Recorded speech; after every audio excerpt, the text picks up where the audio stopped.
हाँ तो स्वागत है आप सभी का हमारे इस तरह से वीडियो पर। आप लोग कैसे हो? उम्मीद करता हूँ सब लोग बढ़िया होगी और मस्त होगी। और एक जो हमारा लेक्चर है ये शायद 17 है या 16 है, ऐसा कुछ है। तो जो हमारी 6.6 थी, कौन सी देखो एक्सरसाइज हमारी 6.6 जो थी, एक मिनट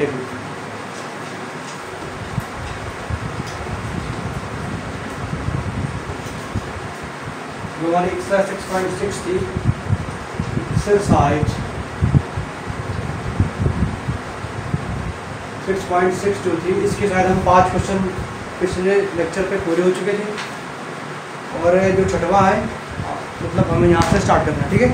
तो जो छठवां क्वेश्चन है पहले उससे देखेंगे। ये बोल रहा है कि सिद्ध कीजिए, देखो क्वेश्चन नंबर 6 है। ये बोल रहा है कि सिद्ध कीजिए कि एक समांतर चतुर्भुज, सिद्ध कीजिए कि एक समांतर चतुर्भुज, सिद्ध कीजिए कि एक समांतर चतुर्भुज, समझना जरा गौर से। ये बोल रहा है कि सिद्ध कीजिए कि समांतर चतुर्भुज के विकर्णों का योग, चतुर्भुज के विकर्णों का योग, चतुर्भुज के विकर्णों का योग क्या है कि उसकी भुजाओं की वर्गों के योग के बराबर होता है। उसकी भुजाओं के वर्गों के योग के बराबर होता है, ठीक है। देखिए इस क्वेश्चन में हमें ये सिद्ध करना है कि मान लो कोई समांतर चतुर्भुज है, तो जो उसकी जो चारों भुजाएं हैं उनका अगर स्क्वायर करें और चारों को जोड़ दें तो जो वो होगा वो उनके विकर्णों के योग के बराबर होगा, ठीक है। अब मैं समझाता हूँ कि कैसे, मतलब क्या दिया है, क्या सिद्ध करना है पूरा बाकी डीपली, ठीक है। तो देखो मैं मान लेता हूँ कि देखो इसमें मुझे उत्पत्ति लिखने की और या फिर सिद्ध करना ही, ये सब कर सकता नहीं, सीधे क्वेश्चन को सॉल्व करते हैं, ठीक है।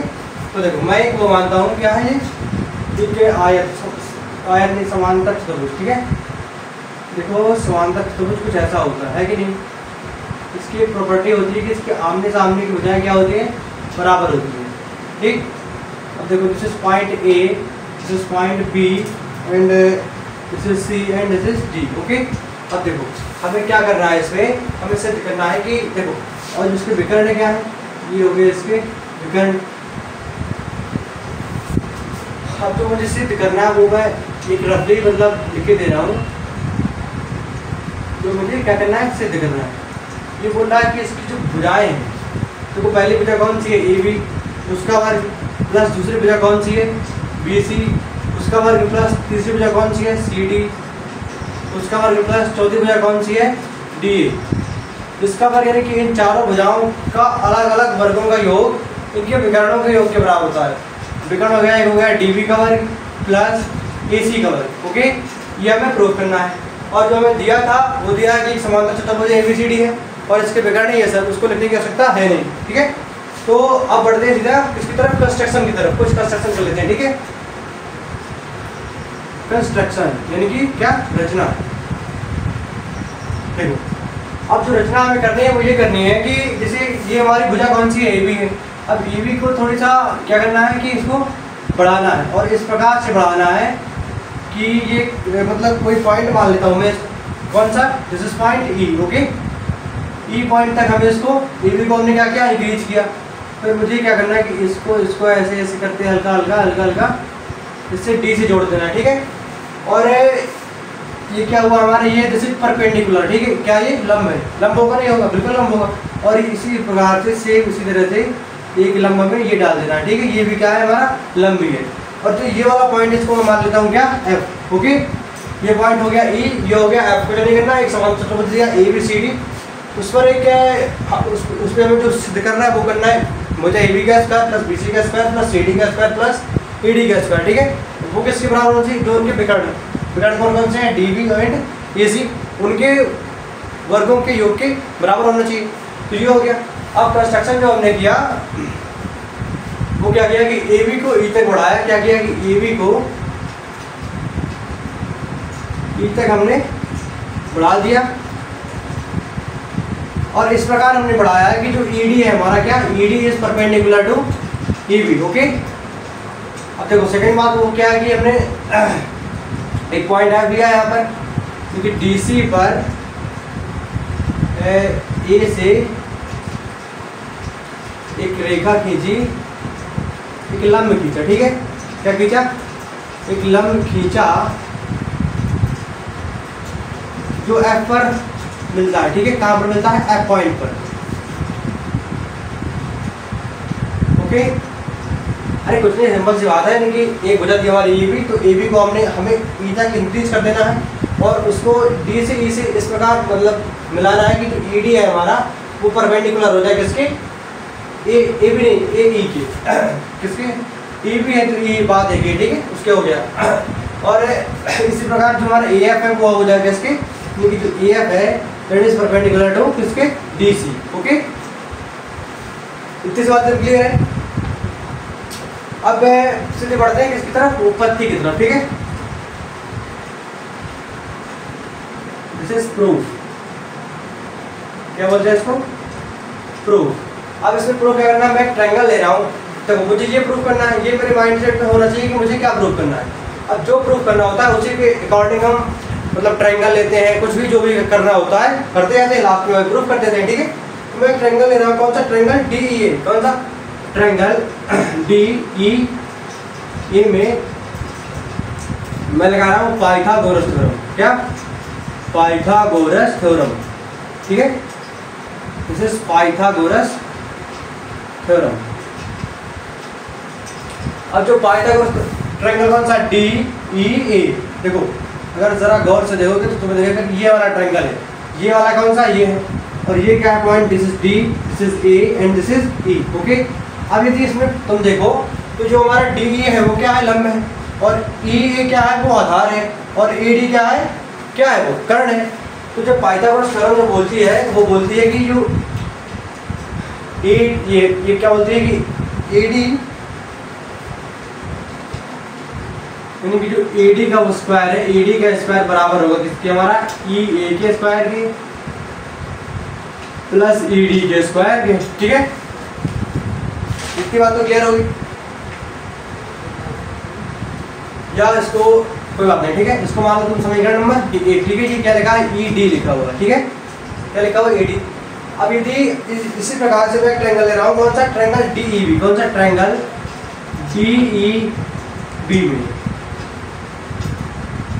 देखो डी कौन सा है, डी ई बी, ये ट्रायंगल कौन सा है, ये वाला ट्रायंगल, समझना जरा गौर से, कौन सा है, डी ई और बी, दिस इज दिस ये, ठीक है। तो ये हमारा क्या है, ये है, ये डी है, और ये क्या है, बी है। अब यदि मैं इसमें भी पाइथागोरस थ्योरम यूज करूं तो मैं इसको क्या ले सकता हूँ, बताओ, इसको ले सकता हूँ कि ई डी का वर्ग प्लस ई बी का वर्ग इक्वल टू बी डी का वर्ग, है कि नहीं, जल्दी बोलो, ई डी का वर्ग प्लस ई बी का वर्ग इक्वल टू बी डी का वर्ग, ये हो गया। अब यदि गौर से देखो जो ई बी है, क्या है, ई बी कहाँ गया हमारा, ई बी नहीं,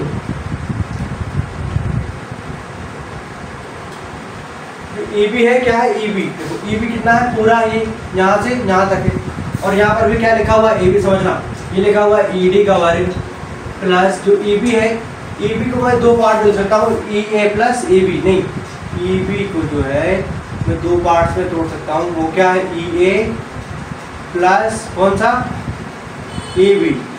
अब यदि तुम लोगों के पास दिमाग है तो जरा इतना तो समझ सकते हो ना, पूरी लाइन क्या है, ई बी है, उसको मैं दो पार्ट्स में, ई ए और ये ए बी, ठीक है। तो जो ई बी है, ई बी की जगह में लिख सकता हूँ क्या, E A plus A B का square equal to B D का स्क्वायर, है कि नहीं। तो एक काम करो, ये ऊपर जो भी सिस्टम है सारा नोट कर लो, ठीक है,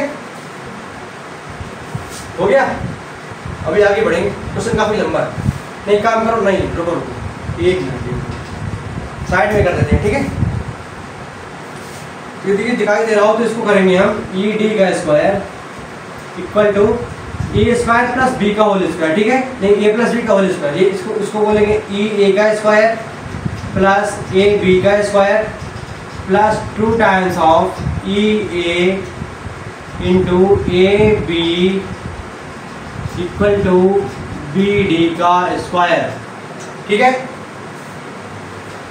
अब समझो, अब जो हमारे ई डी है क्या है, डी ई डी और ई ए, समझना, ई डी और जो ई ए है कौन सा,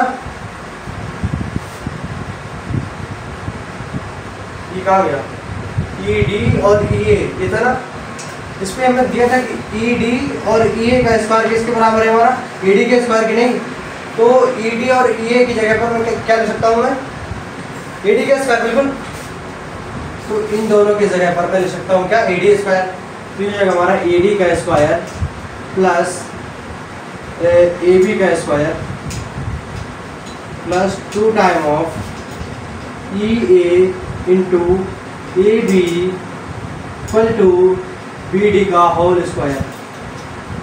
इतनी बात क्लियर है, तो फटाफट नोट करो इसे। ये हो गया हमारा डी, क्या हो गया, ए डी का स्क्वायर प्लस सी बी का स्क्वायर प्लस 2 टाइम्स ऑफ ई ये हो गया, ठीक है। अब एक दूसरा ट्रायंगल हमें लेना पड़ रहा है, वो कौन सा, इसे मान लो समीकरण नंबर 2, इसको 1 माने थे, इसको 2 मान लो, ठीक है। और एक ट्रायंगल ले लो, कौन सा ट्रायंगल, ए डी एफ में, किसमें ट्रायंगल, आप ढूंढो ए डी एफ कहाँ है, ए डी एफ, ये वाला ट्रायंगल है, कौन सा, ये समझना, ए डी एफ, ठीक है। अब यदि इस पर मैं पाइथागोरस थ्योरम अप्लाई करूं तो इसको मैं लिख सकता हूं क्या, ए डी का square equal to A F का स्क्वायर प्लस डी एफ का स्क्वायर, है कि नहीं, जरा सोचो, ये हो गया। अभी पता ये क्यों किया, ये कहीं आगे चल के काम आ, क्योंकि इसकी जगह पर ये हम पुट करेंगे, जैसे मैंने इसकी जगह पर ये पुट किया था ना, इस पर नहीं, इसकी जगह पर ये पुट किया था, मतलब जहाँ पर वैसे कहीं पर यूज होगा इसका, ठीक है। इसको ऐसे छोड़ देते हैं, फिर लेते हैं ट्रायंगल, कौन सा, ए एफ सी में, कौन सा, ए एफ सी में। अब ए एफ सी ढूंढो, ए एफ सी, ये और ये। अब यदि इसमें मैं पाइथागोरस थ्योरम लगाऊं तो ये हो जाएगा हमारा ए सी का स्क्वायर, क्या होगा, ए सी का square equal to A F का स्क्वायर प्लस एफ सी का स्क्वायर, है कि नहीं। अब यानी कि एफ सी है, क्या है, एफ सी। अब जरा समझो, एफ सी को मैं लिख सकता हूँ, यहाँ पर देखो पूरा क्या लिखा है हमारा डी सी है, ये क्या है, पूरा कितना है, डी सी, इसको लिख सकता हूँ D F plus F C, है कि नहीं, पूरा कितना है, डी सी, इसको मैं लिख सकता हूँ D F plus F C. अब मुझे क्या चाहिए, एफ सी, तो एफ सी की वैल्यू मेरे मिल जाएगी D C minus D F equal to F C, है कि नहीं। तो यानी कि एफ सी के स्थान पर मैं पुट कर सकता हूँ क्या, D C minus F D, बिल्कुल सिंपल सी बात है। तो ये जगह ए सी का square equal to A F का स्क्वायर प्लस का D C minus D F का होल स्क्वायर, ओके। अब इसको होल स्क्वायर को ब्रेक करेंगे, फिर आगे सॉल्व करेंगे, ठीक है। जब तक इसे नोट करो मैं कुछ मिटाता हूँ, ठीक है, हो गया ये कंस्ट्रक्शन का पूरा बनाते हैं, ठीक है।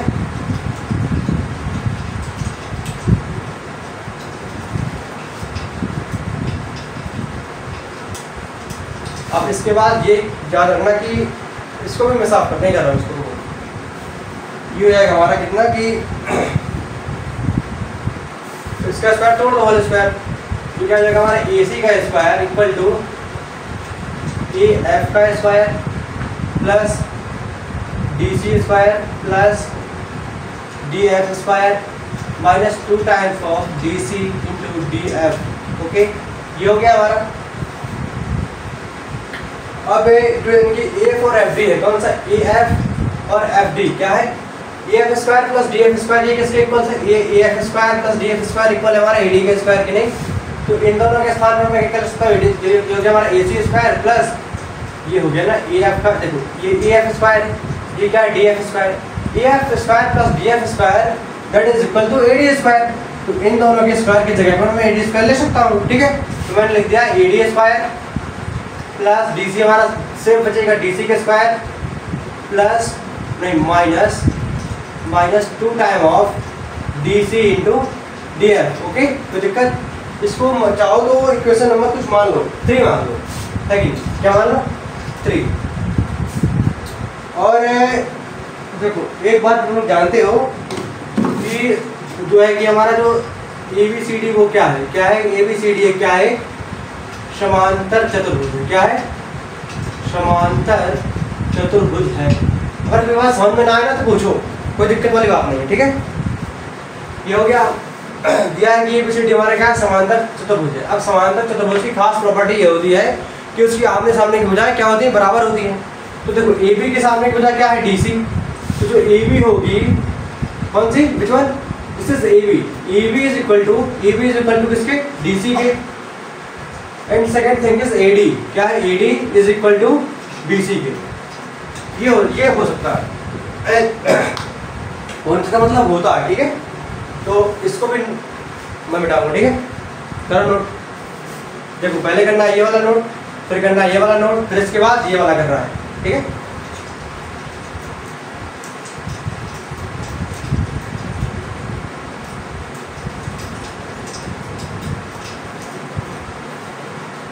तो देखो अब हम क्या करेंगे, ट्रायंगल DEA और एक ट्रायंगल मैंने ले लिया DEA और दूसरा ले लिया ADF। कौन सा, ट्रायंगल ADF में, समझना कौन सा, DEA यानी कि ये वाला ट्रायंगल कौन सा, DEA ये ट्रायंगल, और ADF ये वाला ट्रायंगल।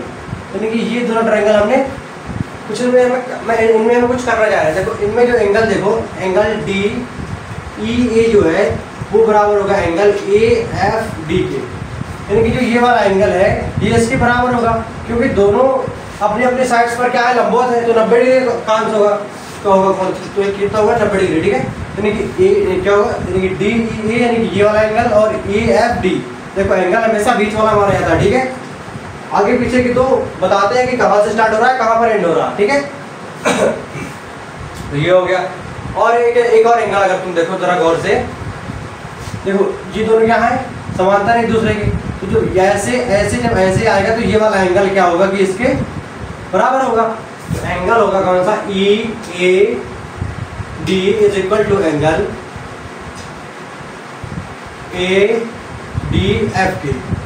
क्या है हमारे, एकांतर कोण जाएंगे, कौन सा, एकांतर कोण। कोई दिक्कत।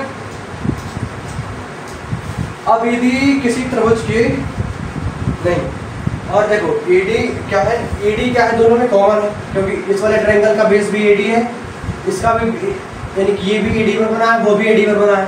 तो AD is equal to AD, that is common side. क्या है, कॉमन साइड।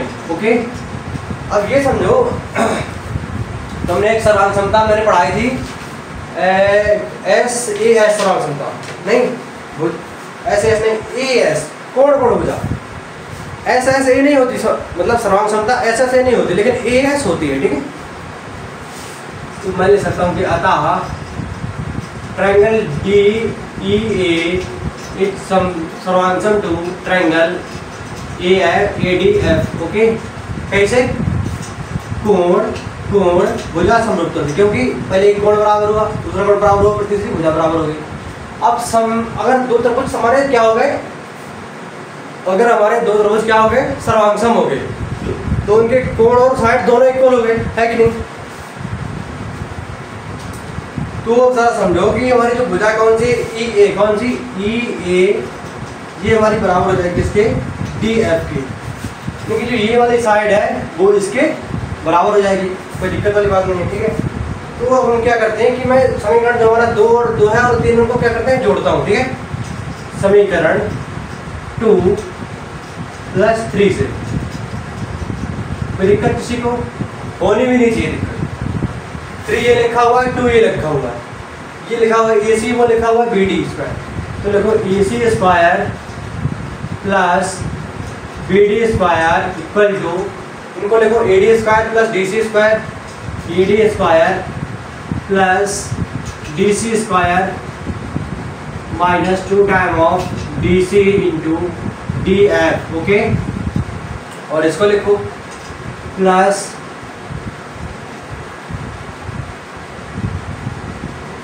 एडी एडी दोनों में आ रहा है क्या?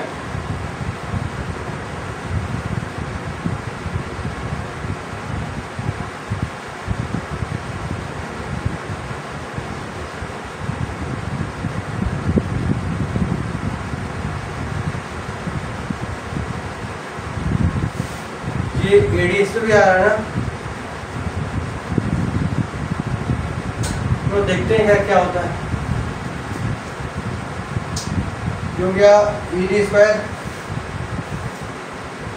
कुछ E F square plus D F square कितना होता है हमारा, कहाँ गया E F plus D F, वो ई डी होगा, सही बात। तो हम जाओ कुछ करेंगे अब इसका, ठीक है। देखो पहले A D square plus A B square plus का 2 time of E A into A B, ये हो गया। अब यदि तुमने पढ़ा होगा कि मैंने लिखवाया था ना, ये लिखवाया था ना, क्या जो ए डी है वो किसके इक्वल है, हमारा बी सी के इक्वल है। नहीं तो एक ए डी है, इसको मैं बी सी मान ले रहा हूँ, ठीक है, मान क्या ले रहा हूँ, जो इक्वल है तो बराबर लिख सकता हूँ, ठीक है। अब इसको हटा रहा हूँ, ठीक है। देखो वो कॉन्सेप्ट यहाँ लगेगा, ये वाला, ये जो थिंग्स बताई थी ना चीजें, ये यहाँ पर यूज हो रही है। देखो ये लिखा A C square plus B D square, इनमें कोई दिक्कत? देखो ए सी और बी डी दोनों विकर्ण है, तो विकर्णों का योग बराबर होना चाहिए हमारी चारों भुजाओं के। तो देखो ए डी को मैं मान सकता हूँ क्या, ए डी हमारे बी सी के इक्वल है, तो ये लिखा ए डी स्क्वायर, इसको मैं मान सकता हूँ क्या, बी सी स्क्वायर होके प्लस, अब डी सी को डी सी का मतलब ले रहा हूँ, ठीक है, माइनस 2 टाइम ऑफ, तो डी सी किसकी इक्वल है हमारी, ए बी की इक्वल है ना, तो यहाँ पर मैं डी सी को क्या मान रहा हूँ, A B, 2 time of A B into, और जो डी एफ है डी एफ को डी एफ ले रहा हूँ, ठीक है। क्या है, कहाँ गया हमारा डी एफ, नहीं डी एफ को लिखूंगा मैं ई ए, क्या लिखूंगा ई ए। देखो ये वाली बातें क्या है, फिट करने वाली होती है, जो सिद्ध करना होता है उसमें सोचना पड़ता है कि यार ऐसा कोई विद्वान व्यक्ति नहीं है कि वो एकदम एक बार में पूरा एकदम रट के बैठा हो और फटाफट सवाल लगा दे, वो भी सोचेगा इस क्वेश्चन में, ठीक है। तो ये हो गया। तो सेकेंड थिंग्स है, तो एक ए डी भी रखना है, तो ये हो गया हमारा ए डी स्क्वायर प्लस जो ए बी है क्या है, ये हो गया हमारा ए बी स्क्वायर। देखो चार साइड हो गई ना, एक हो गई हमारी बी सी भुजा, एक डी सी और एक ए डी और ए बी, 4 भुजाएं हो गई। और ये लास्ट में बच गया हमारा क्या, प्लस का 2 time of E A into A B, क्या हो गया। अब जरा गौर से देखो, ए बी इंटू ई ए है, चाहे ई ए इंटू ए बी है, ये प्लस का माइनस का, दोनों क्या हो जाएंगे, कैंसिल हो जाएंगे। तो हमारा स्पेशली बच जाएगा ए सी का स्क्वायर प्लस बी डी का square equal to B C square plus D C square plus A D square plus A B square. यदि इसी को तुम फिट करके लिखो तो इसको लिख सकते हो A B square plus B C square plus C A square, A B B C C D square, क्या C D square plus D A square, क्या डी ए स्क्वायर। ओके, ये किसके इक्वल है, A C square plus B D square. आप कोई दिक्कत है तो बोलिए, ये मत सोचो कि मैं फंस जाता हूँ कहीं पर, क्योंकि ये क्वेश्चन ही ऐसे प्रूव करने वाले होते हैं। तो कोई भी टीचर होगा अगर स्टार्टिंग में, तो उसका ऐसा ही हाल होगा। सोचना पड़ता है ना कि मतलब अब इसके बाद हमें सिद्ध करना है, ये मान लो सोचो कि बार बार आइडिया आ गया, मुझे लगा कुछ इसमें वो ना हो, फिर बाद में सोच लिया कि यार ये इसको इक्वल दिया है और चारों बजाय प्रूव करने, तो हो सकता है ऐसा, कोई दिक्कत वाली बात नहीं है ना। फटाफट नोट करो इसे।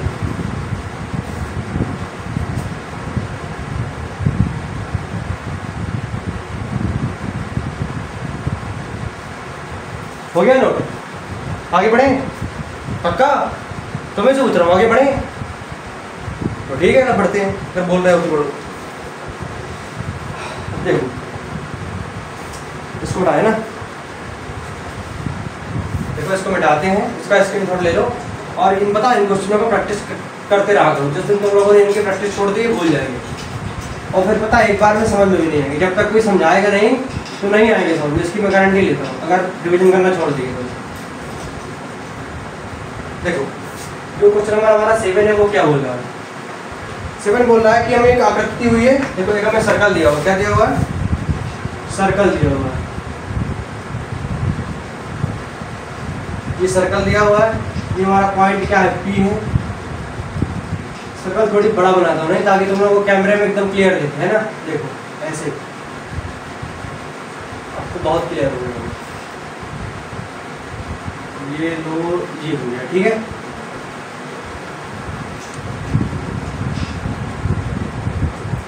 ये हमारा पॉइंट P है, ठीक है। इसकी एक जीवा है DB, कौन सी,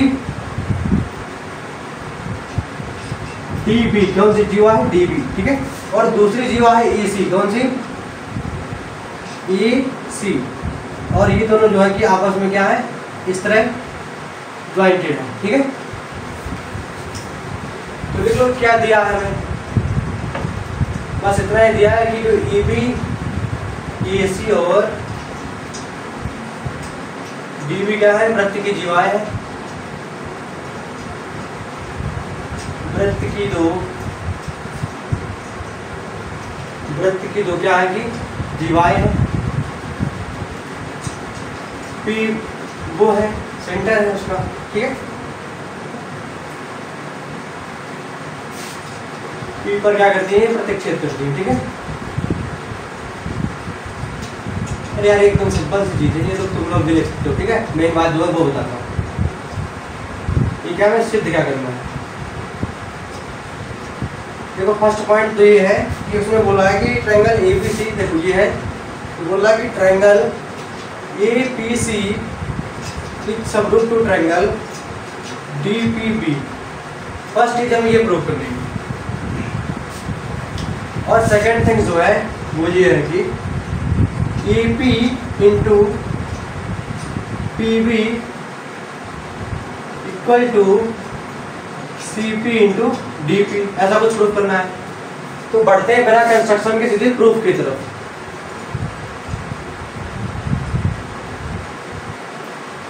क्या है हमारा प्रूफ, ठीक है। अब देखो जो हमें प्रूफ करना होता है हम उन्हीं ट्रायंगल को लेते हैं। मैं लेता हूँ triangle APC and triangle DPB में, ठीक है। APC this is triangle and this triangle. अब इन दोनों देखते हैं, देखो तो ये वाला कोण है इसके बराबर है कि नहीं, ऐसे कोण बराबर होते हैं, इन्हें बोलते हैं शीर्षाभिमुख कोण, ठीक है।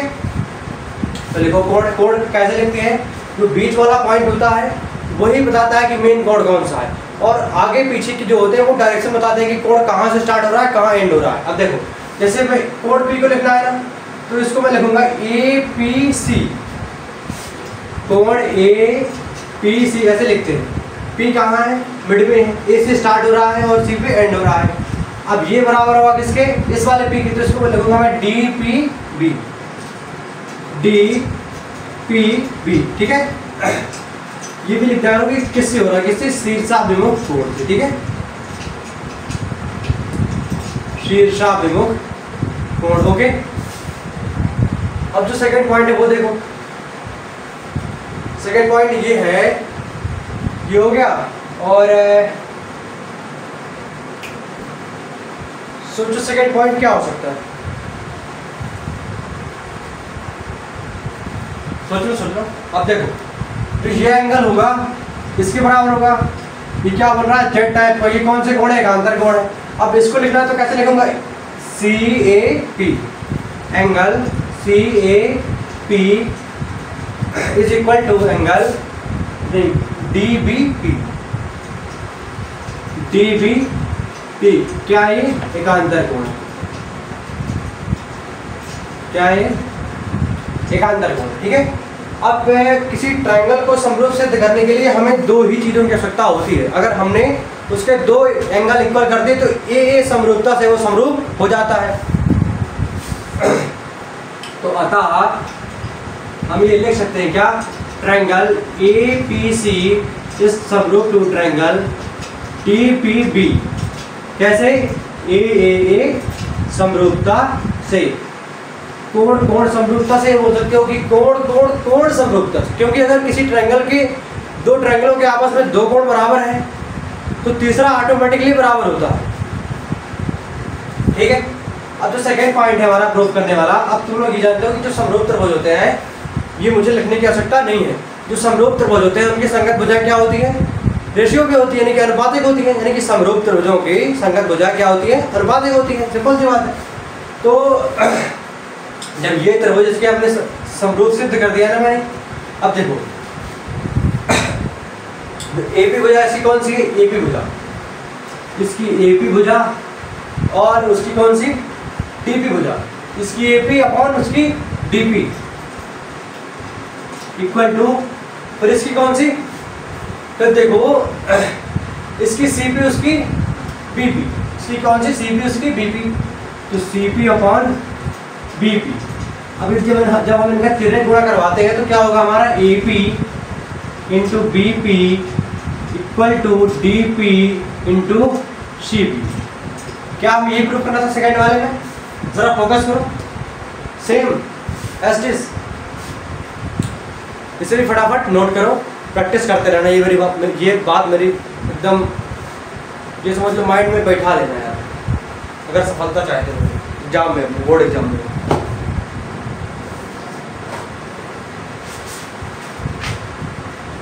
अब पढ़ेंगे क्वेश्चन नंबर 8 की तरफ, नोट करो पहले, ऐसे हो गया, कोई बात नहीं, आगे बढ़ते हैं। ठीक है,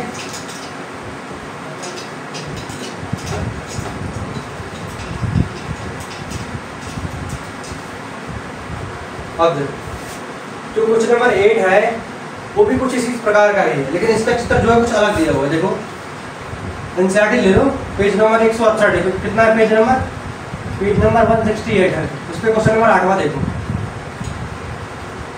जी। कुछ इस प्रकार का हमारा क्या बना हुआ है, ट्रायंगल बना हुआ है, नहीं ट्रायंगल नहीं, सॉरी सर्कल बना हुआ है, ट्रायंगल निकल गया, सर्कल। ठीक है, ये पॉइंट हमारा B है, दिस इज D है, और ये कुछ ऐसे जॉइंटेड है और ये कुछ ऐसे जॉइंटेड, और ये जीवा हमारी ये भी है, इसे बोलते हैं A, this is P। Okay, अब कुछ नहीं, जो दिया है वो सिंपल सी बात है कि क्या बोल रहा है कि एक वृत्त में दो जीवाएं AB और CD, अरे क्वेश्चन में ही लिखा रहता है यार, एक वृत्त में दो जीवाएं, कितनी जीवाएं, दो जीवाएं, वो भी कौन कौन सी, AB और CD, AB और CD, this is AB and this is CD, एक जीवा ये AB एंड CD को पढ़ाने पर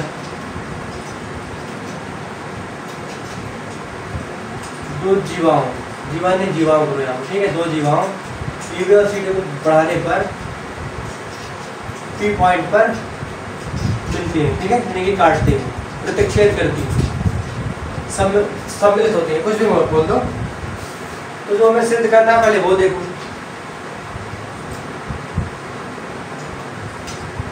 जो हमें सिद्ध करना है पहले वो देखो।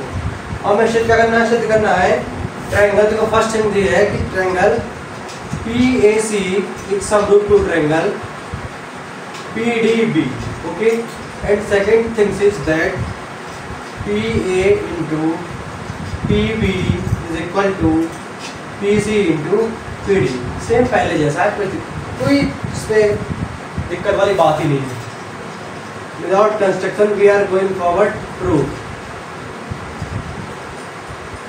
ठीक है, अब प्रूफ के लिए क्या करेंगे हम कि ट्रायंगल, वही ट्रायंगल लेके जो प्रूफ करना होता है, ट्रायंगल PAC और ट्रायंगल PDB में, किनमें एक तो ट्रायंगल कौन सा PAC है हमारा, और दूसरा कौन सा है PDB में। ठीक है, अब हमें इनको समरूप सिद्ध करना है।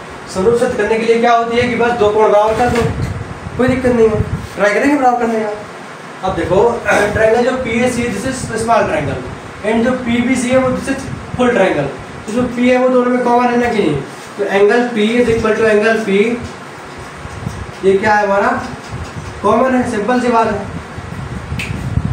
और एक बात तुम देखो, और कोई ये सर्कल है, अगर कोई ऐसा ये बना हुआ है, क्या बना हुआ है, चतुर्भुज, जिसके चारों सिर इस वृत्त की परिधि को छू रहे हैं, तो ऐसे उसको बोलते हैं चक्रीय चतुर्भुज। क्या बोलते हैं, चक्रीय चतुर्भुज। और इसकी एक प्रॉपर्टी होती है कि जो इसका ये वाला एंगल होता है ये इसके इक्वल होता है, और ये एंगल जो होता है वो इसके इक्वल होता है। This is property. जब तुम लोगों ने 8 में चक्रीय चतुर्भुज के बारे में कुछ पढ़ा होगा तो ये सब चीज़ें आई होंगी। मैं लिखवा दे रहा हूँ इसको।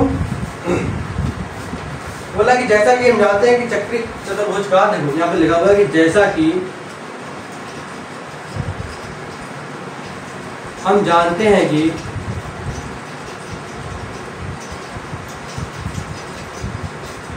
चक्रीय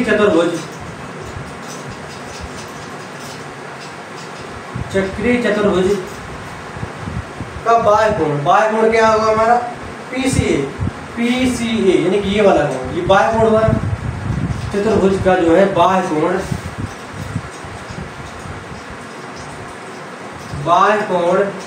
PCA ये बराबर होगा, ये होता है इसके, PCA होता है, या फिर है ही बात एक ही है। और जो PD भी है तथा PBD यानी मैंने कहा ना, ये इसके बराबर होता है और ये इसके बराबर होता है। तो जो PCA है ये हमारा PBD है। ये क्या है, आंतरिक कोण है, विपरीत आंतरिक कोण है, विपरीत आंतरिक कोण है कि नहीं। और ये क्या होते हैं, आपस में बराबर होते हैं। तो angle PCA is equal to angle PBD। बस हो गया, जो होना था हो गया। क्या हो गया कि अतः ट्रायंगल PAC इज समरूप to triangle PDB by angle समरूपता। कोई दिक्कत किसी को, अगर किसी को कोई दिक्कत है तो बोल सकता है, ठीक है। अब देखो जो सेकंड पॉइंट है, अगर उस पर फोकस करें तो हमने ये इसको बराबर प्रूफ कर दिया, ठीक है। अब हमें पता है कि जो उनकी संगत भुजाएं वो क्या होती है, अनुपातिक होती हैं। तो यहीं पर इसका सेकंड पॉइंट भी कर लेते हैं। ये क्या है, AP। देखो एक साइड कौन सी हमारी, AP और AP है, इसकी जो पूरी नीचे आएगी हमारी कौन सी, DP अपॉन DP। AP की नीचे कौन सी आ रही, पूरी DP की। कोई भी भुजा किसी के भी नीचे आ सकती है, यानी कि देखो जो छोटा वाला ट्रायंगल है उसकी होगी AP, और जो अगर पूरा लेंगे, पूरा ट्रायंगल मतलब पूरा बड़ा वाला, तो उसका क्या होगा, PD होगा, ठीक है। तो AP अपॉन PD हो जाएगा। और देखो जो PC ले लूँगा उसकी क्या जाएगा, PC अपॉन PB। तो यदि इसको क्रॉस मल्टीप्लाई करें तो जाएगा AP into PB equal to DP into PC। कोई दिक्कत, क्या प्रूव करना था, यही DP या फिर PD बात देखिए। तो इसे फटाफट नोट करो और बढ़ेंगे क्वेश्चन नंबर 9 की तरफ।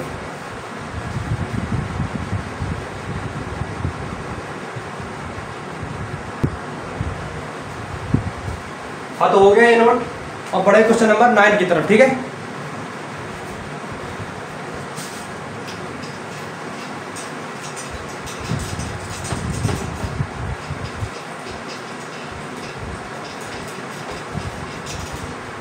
जो क्वेश्चन नंबर 9 है हमारा, उसका भी चित्र थोड़ी डिफरेंट है मालूम।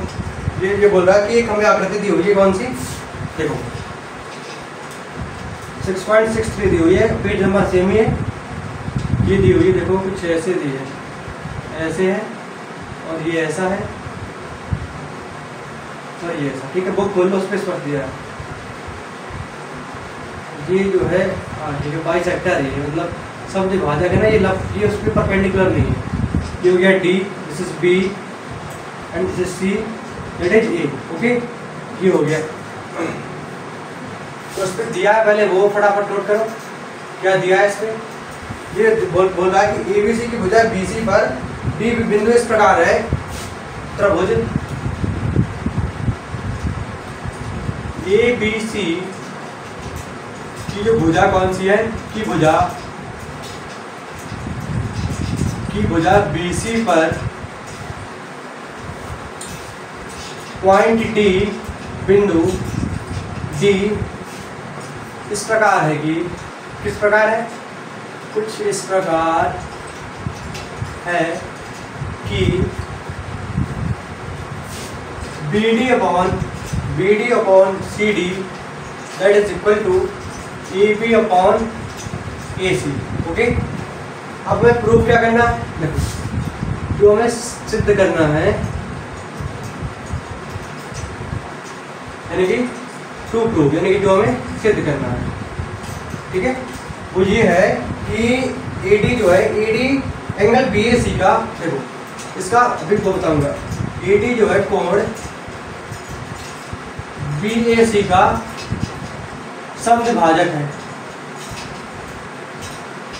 समद्विभाजक है, ठीक है। अब यानी कि ये बोल रहा है कि जो AD है वो हमारा एंगल कौन सा है, BAC, this is angle BAC। तो AD है वो एंगल क्या कर रहा है, BAC को बोल रहा है कि दो बराबर बराबर पार्ट में तोड़ दे रहा है, ये हमें सिद्ध करना है। यानी कि ये सिद्ध करना है कि angle BAD is equal to angle DBC, ये तो प्रूफ करना है ना, यानी कि ये वाला एंगल इसके बराबर सिद्ध करना है हमें। ठीक है, बढ़ते हैं, देखते हैं क्या। तो देखो कुछ कंस्ट्रक्शन कर लेते हैं, क्या कर लेते हैं, कंस्ट्रक्शन यानी कि रचना। जो ये है कि देखो पॉइंट A को थोड़ी सब्स्टिट्यूट करेंगे, यहाँ पे लिखेंगे, ये हो गया, और इसको कुछ ऐसे बढ़ाना है हमें इस प्रकार से, और क्या है कि इसको ऐसे इससे मिलाना है, ये हमारा कंस्ट्रक्शन। यानी कि AB को B तक इस प्रकार बढ़ाना है, AB को यहाँ पर हमारा पॉइंट क्या आ रहा है P, AB को P तक इस प्रकार हमें बढ़ाना है,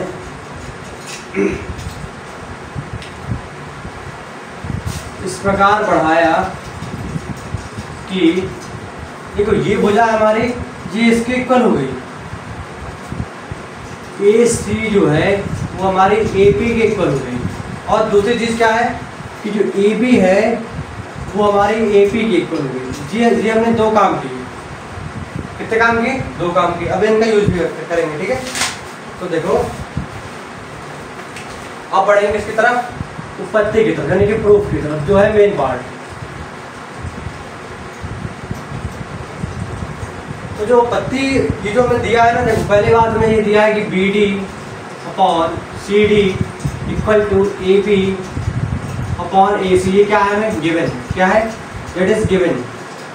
अब ये समझो AB जो है हमारा AP के इक्वल है बाय कंस्ट्रक्शन, तो लिखता हूँ BD upon CD equal to AB की जगह AP अपॉन AC। अगर तुम्हें थ्योरम नंबर 6.2 याद हो, 6.1 की जो अपोजिट थी वो बोलती थी कि अगर किसी चीज़ को अगर इस रेशियो में ले सकते हैं, किसको, देखो BD upon CD then AP upon कहाँ गया, देन क्या लिख सकते हैं AP upon AC, AP upon AC। तो बोलते हैं कि BD upon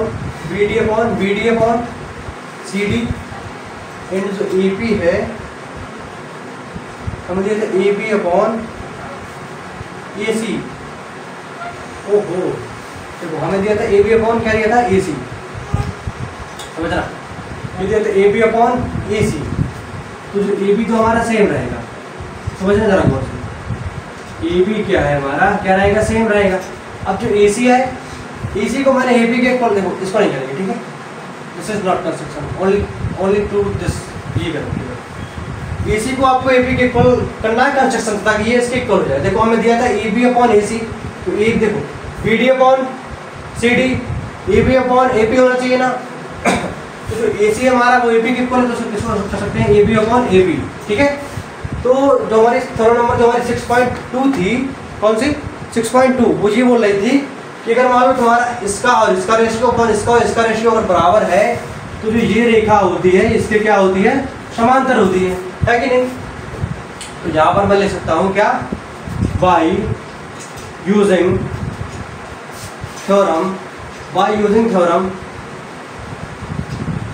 6.2 I can write that AD is parallel to PC, है कि नहीं। अगर ये वाली थ्योरम मतलब तुम्हें याद है तो कोई दिक्कत नहीं आ रही होगी। अब जरा देखो ना, ये लिखा है BD upon CD AB upon AC, तो BD अपॉन CD सेम है और AB भी सेम है और AC की जगह मैंने क्या कर लिया AP, कोई दिक्कत, इसमें कौन सी दिक्कत वाली बात है। और जो हमारी जो थ्योरम नंबर 6 पॉइंट कौन सी थी 1 थी, वो बोल रही थी कि अगर दो रेखाएं क्या है, अगर ये दो रेखाएं क्या है पैरेलल है तो BD upon CD AB upon AB बराबर होता है, ठीक है। लेकिन उसका उल्टा थी कौन सी 6.2 कि अगर ऐसा है तो ऐसा हो सकता है, ठीक है। तो एक मिनट,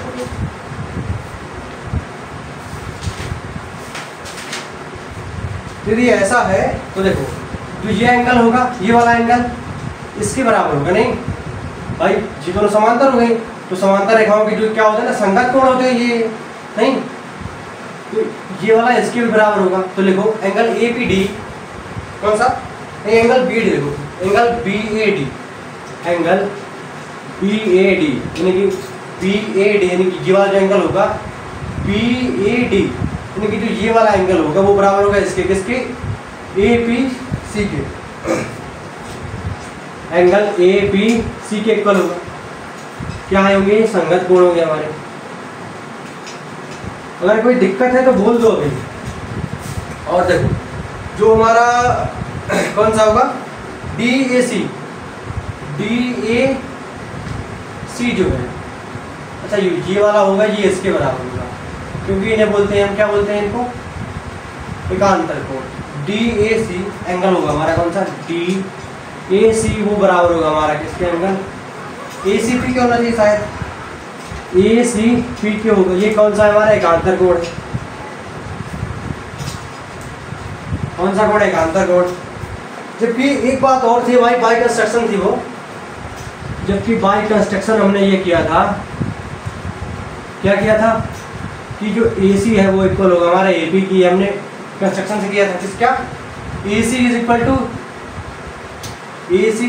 AP। तो ये पता होगा कि मतलब समान भुजाओं के सामने कोण बराबर होते हैं, यानी कि बराबर भुजाओं के सामने कोण बराबर होते हैं। तो जो AC है, AC के सामने कोण क्या है, ये वाला AC जो है ना, AC है, इसके सामने कोण है ये वाला APC। लिखो कोण APC, जो हमारा कोण APC है, कौन सा एंगल APC, तो ये इक्वल होगा हमारी जो AP जो भुजा है, कौन सी AP, इसकी जो सामने कोण कौन सा है, ये है ACP के, एंगल ACP के इक्वल होगा, नहीं तो हमारे APC होगा वो हमारे ACP के इक्वल होगा, क्योंकि जो AC की जो सामने भुजा है AC है, देखो सामने कोण इसको या इसको नहीं होंगे, ये होंगे हमारे साइड के कोण। अगर AC के सामने कोण होगा ये P को कैसे लिखते हैं APC, उसका स्टार्टिंग पॉइंट और एंडिंग पॉइंट दोनों लिखते हैं, तो मेनिंग होता है उसको लिखते हैं बीच में APC होगा, क्योंकि हमारे APC और जो AP साइड कौन साइड है AP की हो गया हमारे साइड एंगल, सामने का क्या होगा ये वाला, इसको लिखेंगे ACP, ठीक है। इसको मानो इक्वेशन नंबर 1, इसको मानो 2, थोड़ी अच्छे से नहीं, इसको मानो इक्वेशन नंबर 1, इससे मानो इक्वेशन नंबर 2, इससे मानो इक्वेशन नंबर 3। अब यदि 1 2 3 से कुछ अगर हम एनालिसिस करें, अगर हमें कुछ दिख रहा हो, देखो क्या दिखेगा हमें, जो APC है, APC वो किसके बराबर है ACP के, और ACP किसके बराबर है DAC के। मतलब है कि जो हमारा एंगल जो BAD हो गया वो होगा हमारा एंगल DAC के बराबर, है कि नहीं। साफ साफ देखो कि जो हमारा BAD है वो APC के बराबर है, और जो हमारा APC है वो ACP के बराबर बैठा है, और ACP इसी के बराबर है, तो ये इसके बराबर हो जाएगा। सिंपल सी बात है, क्या प्रूफ करना था, BAD को तो नहीं ठीक है, से नहीं करना था, क्या करना था, BAD इक्वल टू APC। अरे यार तो APC कर लेंगे ना, अगर हो जाए APC के इक्वल हो जाए तो प्रूफ करना था, प्रूफ करना था BAD और APC, ये थोड़ी प्रूफ करना था हमें कहना था DBC के इक्वल हो जाए ना हमारा, DBC। एक मिनट DAC भाई, DBC DAC किसके, DAC, क्योंकि BAD हो गया, BAD और DAC होगा नहीं, तो DAC हमारा होगा। अब देखो ये लिखा है एंगल BAD इक्वल टू जो APC है, क्या है, APC है, वो किसके इक्वल है, ACB की, और ACB किसके इक्वल है, DAC के, तो ये हमारा एंगल DAC। तो हमें यही प्रूफ हो गया। क्या लिख देंगे, अतः, यहाँ पर जगह नहीं है, लिख दो, अतः AD जो है एंगल BA क्या है, BAC का समद्विभाजक है, क्या है जी, ठीक है। और ये हमें प्रूफ करना था, नोट कर लो फटाफट। अब एक अंतिम क्वेश्चन बचा हुआ है, उसको भी कर लेते हैं, नहीं काय फालतू छोड़े उसको, इसको भी साथ साथ कर लेते हैं। इतना पहले नोट कर लो, हो गया नोट, अगर हो गया तो ठीक, आगे बढ़े। चलो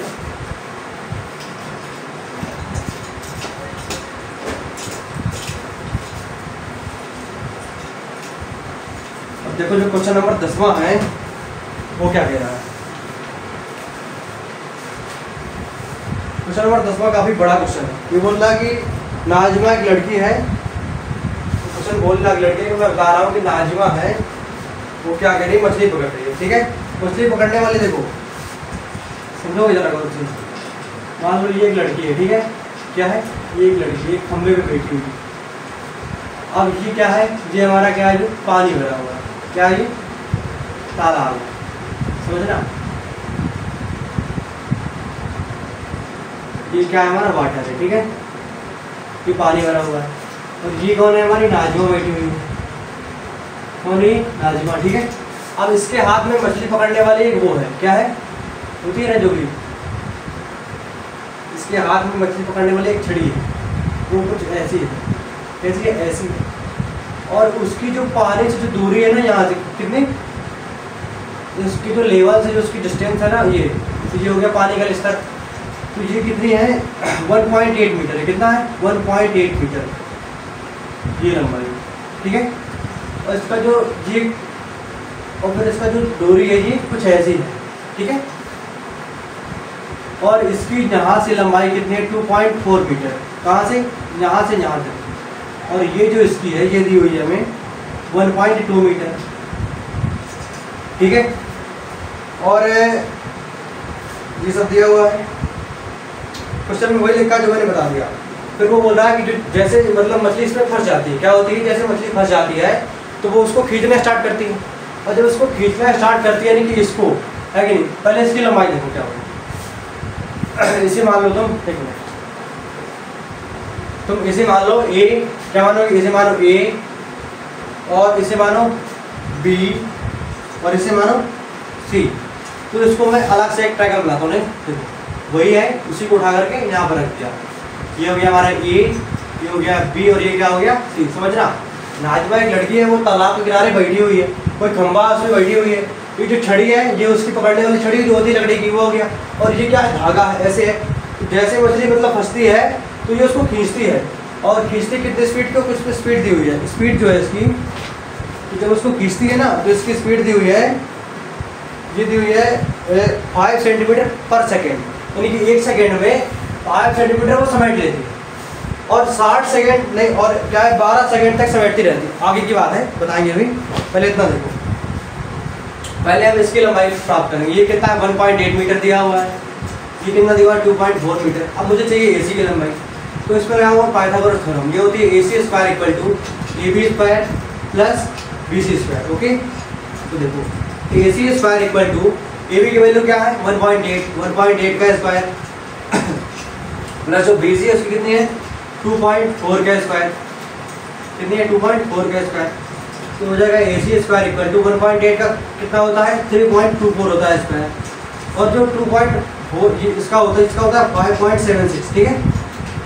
जब इसको ऐड करेंगे तो ये जो होता है हमारा 9.00, तो जो AC की वैल्यू कितनी आएगी हमारे 3 मीटर, कितनी, क्योंकि ये दोनों कितने में मीटर में, ये कितना हो जाएगा हमारा 3 मीटर। अब जरा समझो, जैसे उसने मतलब खींचना स्टार्ट किया रस्सी को, मालूम जहाँ पर जो उसका कांटा था उसमें मतलब मछली फंस गई, अब उसने उसको घुमाना स्टार्ट किया, यानी कि धागा समेटना स्टार्ट किया। अब वो किसी टाइम के बाद उस पर जो ये जो है सिमट करके जहाँ पर पॉइंट डी पे आ गया, समझ ना।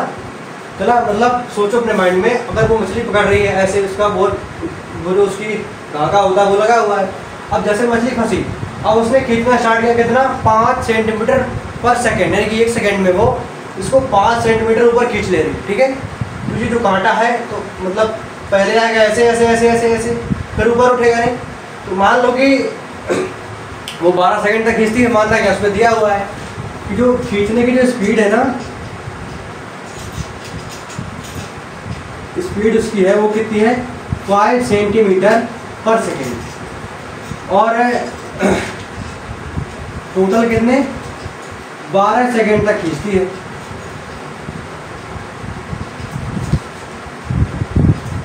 समझना, 12 सेकंड तक वो एकदम खींचती रहती है।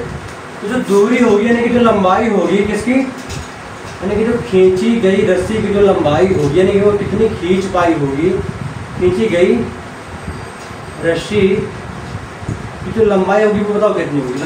दूरी बराबर होता है चाल गुणे समय, चाल कितनी है 5 सेंटीमीटर पर सेकेंड, समय कितना है 12 पर 5 से 60, यानी कि 60 सेंटीमीटर वो खींच ली। अब यानी कि जो रस्सी की जो लंबाई होगी, रस्सी की लंबाई, कौन सी रस्सी, खींची वाली, तो 60 सेंटीमीटर को अगर बदले मीटर में जाएगी हमारी 0.6 मीटर, ठीक है, यानी कि 0.6 मीटर उसने ऊपर खींच ली रस्सी।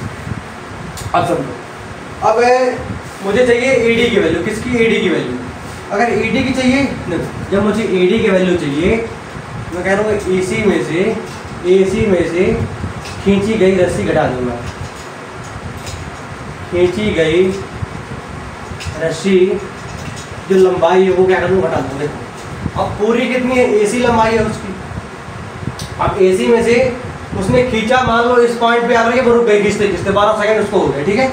अब इस पॉइंट पे मतलब तो AD की लंबाई कितनी होगी, अरे यहाँ पर कोई पॉइंट डी मान लो ना, वही चीज़ है, ऐसे हो गई। अब मुझे चाहिए AD की लंबाई कितनी होगी, तो जो AD है तो AD की लंबाई के लिए मुझे चाहिए कि मैं AC में से क्या करूँगी, जो रस्सी मैंने खींच रखी है उसको माइनस कर दूँ, ठीक है। तो AC कितना था हमारा 3 मीटर, ये 0.6, तो बचेगा 2.4 मीटर, है कि नहीं। यानी कि जो AD होगा वो कितना होगा हमारा 2.4 मीटर, लिख लो यहाँ पर 2.4 मीटर, 2.4 मीटर AD हो गया। और हमें जो निकालना है पहले वो देखो, हमें चाहिए है टोटल शायद क्षैतिज डिस्टेंस चाहिए, कितनी, यानी कि हमें चाहिए टोटल दूरी, कितनी चाहिए टोटल। तो क्या करेंगे, मैं इसको उठाता हूँ, ठीक है, उसे करो नोट से उठाता हूँ।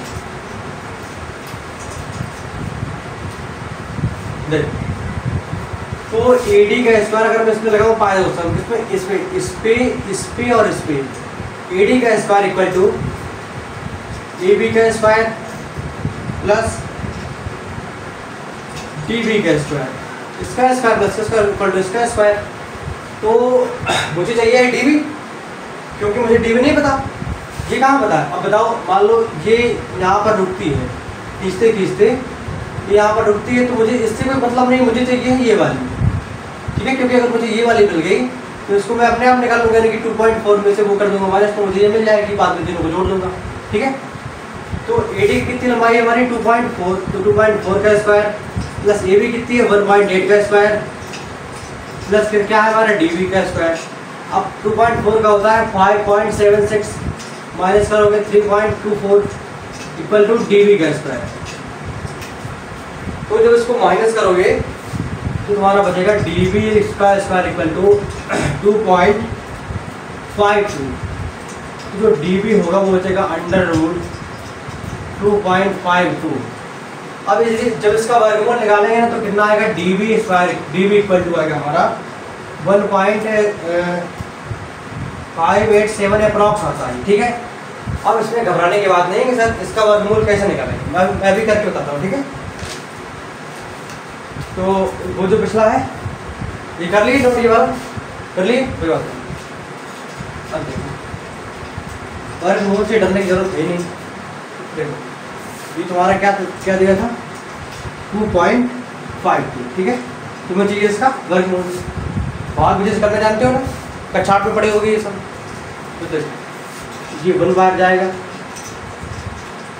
आएगा 1, ये जाएगा 2। ठीक है, समझ लो ये जाएगा हमारा 52, ये 5 बार जाएगा तो 25 1 125 हो जाएगा। जी यहाँ पर भी 5 आ जाएगा, 12 12 5 के 7 और 2 0 है कि नहीं। तो जब तो समझ लग जाए तो तुम 0 बढ़ा सकते हो डबल नंबर, यानी कि इस पर 2 उतरती हैं तो कितना हो जाएगा हमारा 30।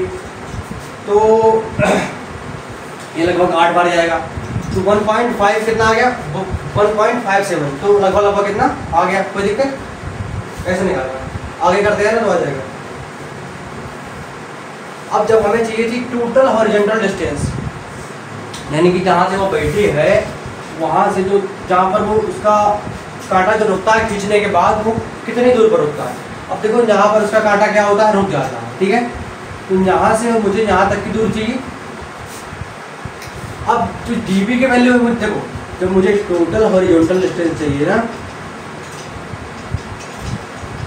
हॉरिजॉन्टल डिस्टेंस वो ये बोल रहा था क्वेश्चन की वो जो है नाजमा जो है बैठी हुई मछली मार रही है और उसका कांटा फंसा, उसने 5 मतलब सेंटीमीटर पर सेकंड की स्पीड से 12 सेकंड तक खींचा तो वो डी पॉइंट पर आ गई। अब डी पॉइंट के बाद जो उसकी दूरी है उससे वो कितनी होगी, तो हमने निकाला, क्या निकाला, बी डी निकाला किसी प्रकार से। तो जो ये होगी, ये कितना होगा हमारा डी बी, ये हो गया D B plus 1.2 metre. D B की वैल्यू कितनी होगी हमारी 1.587 प्लस 1.2। अब जब इसको हम ऐड करेंगे तो हमारा आएगा 2.79 मीटर। बस यही हमें फाइंड करना। तो हमारा जो चैप्टर है 6 थाना ट्रायंगल ये एकदम ख़त्म हो चुका है। और अब अगले जो हमारा लेक्चर होगा उस पर हम डिस्कस करेंगे कोऑर्डिनेट, मतलब कोऑर्डिनेट ज्योमेट्री, जो तुम्हारा चैप्टर नंबर 7 है। ठीक है, तो मिलते हैं फिर अगले वीडियो में और आप लोग पढ़ते रहिए। ठीक है।